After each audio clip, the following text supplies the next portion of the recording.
The National Geospatial Intelligence Agency lists its workforce as one of its top priorities. One of the leaders that's focused on that workforce is NGA's Deputy Director, Tonya Wilkerson. After she delivered a keynote address about the workforce at GEOINT, I asked her the message she wanted her audience to take away. So the message was really focused on how we can attract the talent that we need to address the 21st century challenges. And it really started to focus around diversity and inclusion, and specifically how we can cultivate STEM talent and folks focused on GEOINT. It was a phenomenal opportunity to talk with members of not only the local St. Louis region, but also members of the NGA team as well.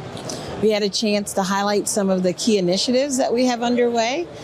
This year we have a high school internship program that we're really excited about, and that's really focused on attracting talent much earlier in an educational career. And then we also had a chance to engage a bit as well about our college internships and scholarship opportunities. What are the kinds of skills that you think the successful member of your team will have in 2 years, 5 years, and so on, as you try to anticipate how you want to build your workforce for the future? So we really hire for all majors, all disciplines, but when we start to think about some of our critical and hard to fill positions, it really focuses in the STEM area. And so we hire STEM fields for certainly work with respect to our technology efforts and the like. And so that's an area that I think will continue to be a growing area. Data analytics certainly is one, as we know that we're facing increasing amounts of data in the coming years. As I talked to some of the folks from your team this weekend, this week, I've seen that you're really trying to reshape your workforce and not just backfill when you have spaces.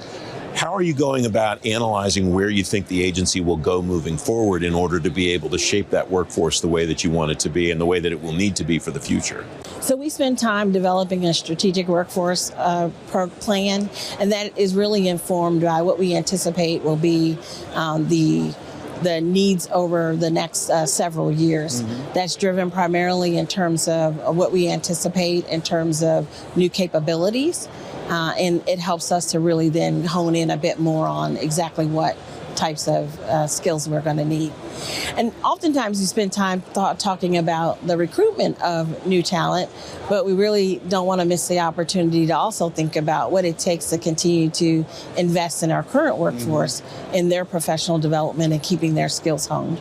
It's kind of the same idea that salespeople talk about. It's easier to keep a customer than find a new one. It's probably the same thing with your workforce, right? It sure is. What are the best things that you're finding work to keep your people on the team within NGA rather than letting them go? So I really think it's about offering a wide range of opportunities. So when we think about when folks first hire on to the agency, they don't necessarily have to stay in the same work role that they came into the organization. They have an opportunity to move around and get other experiences. That really helps to expand their breadth of knowledge, which is hugely helpful. So I think that helps. We also provide opportunities, of course, for additional training as well. Yeah. So those are good retention tools to help to continue to invest in our people. Yeah, the strategy is interesting. One of your colleagues was here that will appear on the podcast in a couple of days, talking about the strategy is kind of a lattice rather than a ladder, where you don't necessarily climb rung on top of rung on top of rung, but there's opportunity for horizontal career development as well as vertical. Is that intentional, or is that just something that's kind of grown up over time? It's something that's grown up over time, but it really does contribute to the breadth of experience. And it's not only internal to NGA, but there's also opportunities for our workforce to serve in other parts of the intelligence community. And then again, right, that really serves to broadening that experience and knowledge base that then can be brought back to NGA to help us continue to further our mission. Your agency's kind of transformed over the last 10 or 15 years from a mostly a proprietary organization that collected its own information into one that's using a really wide variety of data sources. How's that impacted the way that you shape that workforce, and how's that impacted the way that you execute the broader mission of the agency? So we've certainly embraced commercial, and I'm sure it's not lost on you the amount of commercial imagery that's currently available. It helps us certainly with respect to being able to more easily share that content. And I think our workforce has really adapted very well to adopting commercial technologies and imagery.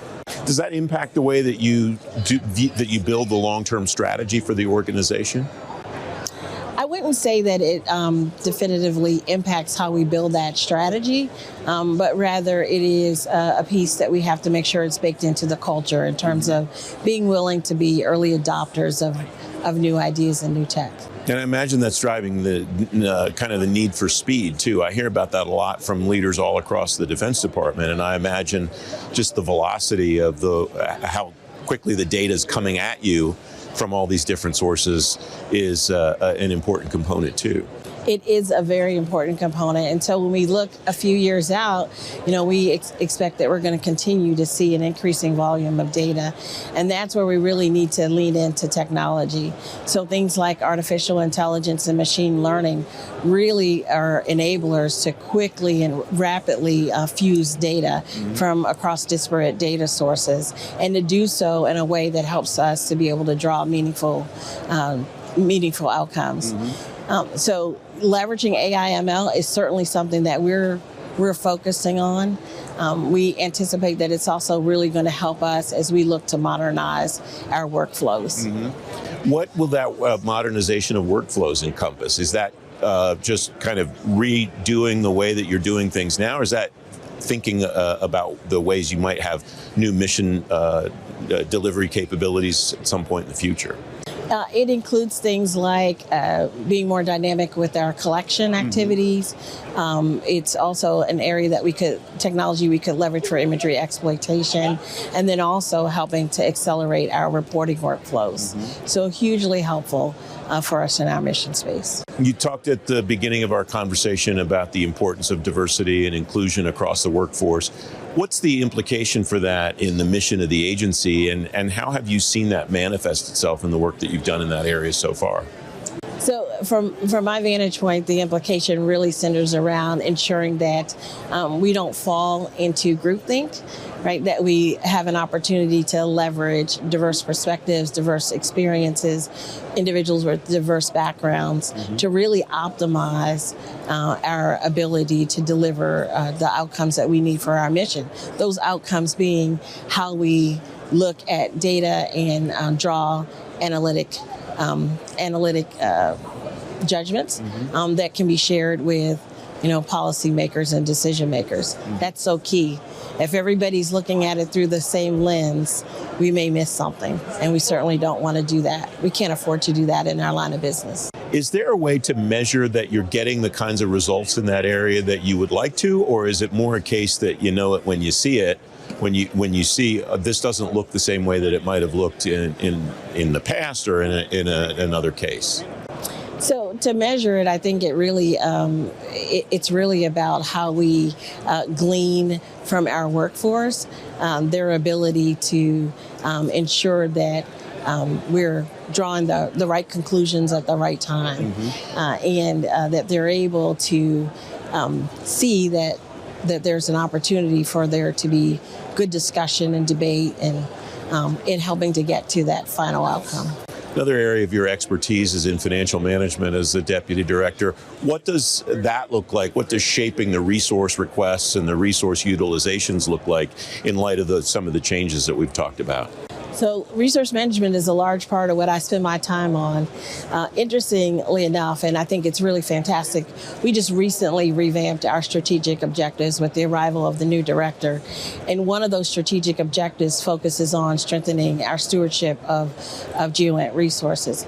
And that's really thinking about how we, in a constrained budget environment, focus on not only honoring our commitments today, but also ensure that we're investing smartly in our future.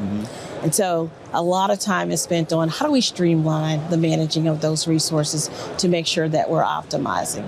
Yeah, so optimization, it sounds to me, is not just how do we save money or how do we cut costs. It's how do you deploy those resources in a way that's more efficient, more effective? More efficient and definitely more effective. What do you see we just have about 30 seconds left. What do you see as the biggest opportunities for you to grow in any of the areas that we've talked about today? So I think the biggest growth area for us is in our talent arena. And I say that because really when we talk about all of the things that we do with respect to mission, it's the people that matter. The people get the job done. And so the amount of time that we spend investing in our current workforce and then the time spent recruiting the workforce of the future is the biggest opportunity space. Tonya Wilkerson, it's great to have you on the program. Thanks for joining me today. Thank you.